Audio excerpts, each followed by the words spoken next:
Merci, Président.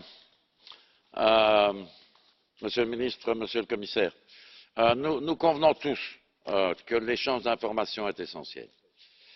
Et donc, je ne vais pas parler technique aujourd'hui, Monsieur le Commissaire. Vous nous avez donné une leçon, donc je ne vais pas m'aventurer aussi loin.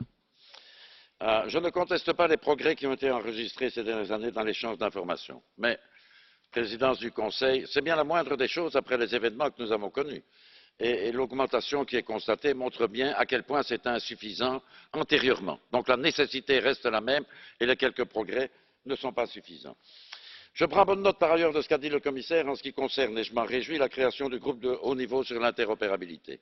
C'est quand même extraordinaire, monsieur le commissaire. Il aura fallu attendre la création de 10 à 12 systèmes de collecte d'informations au niveau européen dans des matières très différentes avant qu'on se préoccupe véritablement et de manière systémique de leur interopérabilité.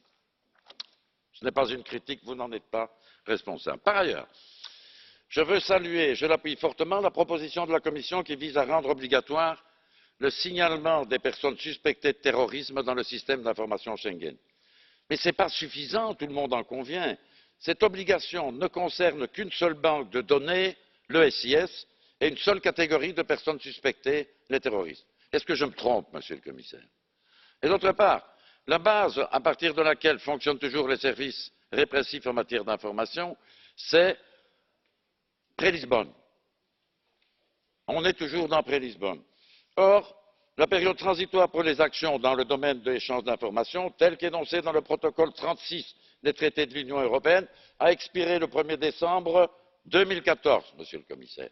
Et il est prévu, dans la déclaration 50 qui y était jointe, que le Parlement européen, le Conseil et la Commission vont chercher à adopter des actes juridiques modifiant ou remplaçant les actes de l'Union qui ont été adoptés avant l'entrée en vigueur du traité de Lisbonne.